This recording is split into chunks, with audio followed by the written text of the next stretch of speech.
राहुरी तालुक्यातील करंजगाव येथे माणुसकीला काळिमा फासणारी धक्कादायक घटना घडली असून आदिवासी भिल्ल समाजातील महिला व अल्पवयीन मुलीवर प्राणघातक हल्ला करून त्यांचा विनयभंग करण्यात आल्याचा गंभीर प्रकार उघडकीस आला आहे।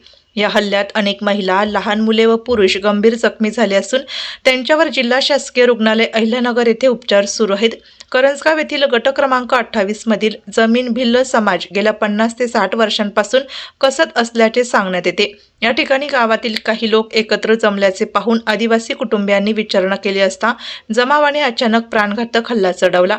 हल्लेखोरांनी फावडे, कोयते, लोखंडी सळी आणि लाकडी दांड्याच्या सहाय्याने महिला, लहान मुले, अल्पवयीन मुली व कुटुंबातील सदस्यांना जीवे मारण्याच्या उद्देशाने बेदम मारहाण केली। महिलांवर धारदार शस्त्रांनी वार करण्यात आले असून अल्पवयीन मुलीचा विनयभंग केल्याचा गंभीर आरोप करण्यात येत आहे।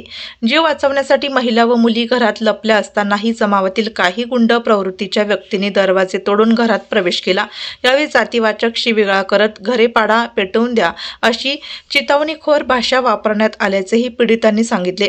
इतका गंभीर प्रकार घडूनही राहुरी पोलिसांकडून अद्याप गुन्हा दाखल करण्यात आलेला नसल्याने भिल्ल समाजात तीव्र संताप व्यक्त होत आहे। आदिवासी बचाव समितीच्या पदाधिकाऱ्यांनी जिल्हा शासकीय रुग्णालयात जाऊन जखमींची भेट घेतली व त्यांना धीर दिला। आरोपीवर तत्काळ कठोर कायदेशीर कारवाई करण्यात यावी, अन्यथा आदिवासी बचाव समितीच्या वतीने तीव्र आंदोलन छेडण्यात येईल असा इशारा समितीचे संस्थापक ज्ञानेश्वर अहिरे यांनी दिला। यावेळी शिवाजीराव गांगुर्डे, कैलास माळी, सुभाष पवार, शिवाजी जाधव आदी पदाधिकारी व कार्यकर्ते उपस्थित होते। वंदना देवदास गांगुर्डे, माझं वय 25। आम्ही आमच्या वावरामध्ये करंजगाव येथे वावरामध्ये आम्ही गायांसाठी चारा आणायला गेलेलो होतो। तर माझे भाऊ आणि ते शेतीमध्ये काम करीत होते। तर गावातले लोक काही आमच्या वावरामध्ये रोटा मारण्याची याची त्याची धमकी देत होते। त्यांना तर ते रेकॉर्डिंग करत होते। तर माझा एक मोठा भाऊ होता, तर तो रेकॉर्डिंग करत होता। तर त्यांचा फोन एका ताईने घेऊन आणि नदीमध्ये फेकून दिला। तर मग सगळेजण त्यांच्या मागं घेऊन कोराडी, कोयते असे घेऊन त्यांच्या मागं पळत सुटले। तर आम्ही तिथं गेलो। तर मग माझ्या भाऊजाईंनी आम्ही सगळे तिथं आलो। तर ते त्यांना हानीत होते। तर आम्ही त्यांना म्हणलो का आमच्या माणसांना हाणू राहिले।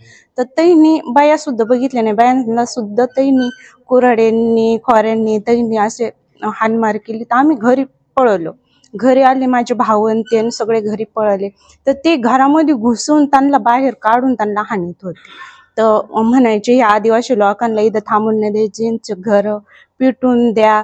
माझ्या भावांचे डोके फोडले, एका भावाच्या हाताला लागलं, म्हणजे पूर्ण एकदम बेशुद्ध पडूस तोवर ते हाणीत होते। माझे एक भाऊजाई आहेत, त्यांना तर फार बेशुद्ध पडतं। जोपर्यंत रक्ताच्या थारोळ्यामध्ये ते माणसं पळत नव्हते तोपर्यंत ते त्यांना सोडित नव्हते। तर यांना सगळ्यांना आम्ही धरायचा प्रयत्न करायचो। ते लहान पोरं सुद्धा बघत नव्हते, लहान पोरांना सुद्धा धरून असे पकडीला फेकून द्यायचे ते बाई। तर मग मी काय केलं, लहान पोरांना सगळं गोळा केलं घरामध्ये, एका ठिकाणी त्यांना कुलूप लावून घेतलं, कोंडलं आणि मी बाथरूम मध्ये गेले।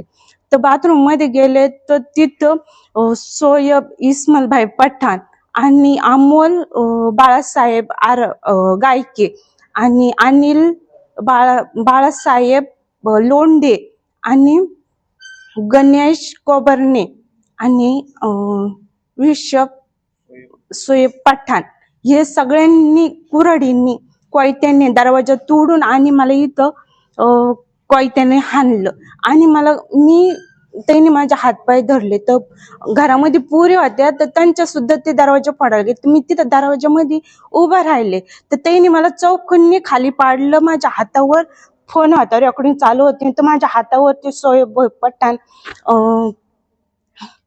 अमोल गायके याने माझ्या हातातून फोन हिसकून घेतला, माझे हातपाय दाबून धरले आणि मला ते हाणू लागले। जोपर्यंत माझ्या डोक्यातून रक्त वाहिलं, मी बेशुद्ध पडले, तोपर्यंत ते मला हाणत होते। इथून पुढे मला काहीच माहिती नाही। राहुरी तालुक्यातील करंजगाव या ठिकाणी काल आदिवासी भिल्ल समाजावर जो प्राणघातक हल्ला झाला, या हल्ल्याचा आदिवासी बचाव समितीच्या वतीने प्रथम मी निषेध करतो। अतिशय घृणास्पद असा हल्ला आहे। आदिवासी महिलांवर, अल्पवयीन मुलींवर आणि त्या मुलांवर, त्यांच्या मुलांवर तसेच पुरुषांवर अतिशय प्राणघातक हल्ला केला। आदिवासी जी जमीन कसत होते त्या जमिनीमध्ये एक जमाव, त्या गावाचा जमाव आला। तो जमाव कशासाठी जमला हे बघण्यासाठी हे आदिवासी त्या ठिकाणी गेले। ते गेले असताना त्या जमावाने यांच्यावर हल्ला केला। हल्ला इतका भीषण होता याच्यामध्ये ह्या महिला अतिशय जखमी झाल्या आहे. त्यांच्यावर कोयत्याने, फावड्याने, त्यानंतर आपल्या सूर्याने, तीक्ष्ण हत्याराने असे अतिशय घृणास्पद असे त्यांच्यावर वार केले. त्यानंतर आज या ठिकाणी आम्ही आदिवासी बचाव समितीच्या वतीने या ग्रामीण रुग्णालयामध्ये त्यांना ॲडमिट केलेलं आहे. पोलीस स्टेशन ज्या टायमाला ते गेले त्या टायमाला त्यांची पोलिसांनी कुठलीही फिर्याद घेतली नाही. पोलिसांनी त्यांना मेमो दिला, तुम्ही याच्या रुग्णालयामध्ये जा, ॲडमिट व्हा, आम्ही तुमची फिर्याद घ्यायला त्या ठिकाणी होतो. पण अद्याप दुसरा दिवस उजाडला आहे, पोलिसांनी अद्याप त्यांची फिर्याद घेतली नाही, कुठले जबाब घेतले नाही.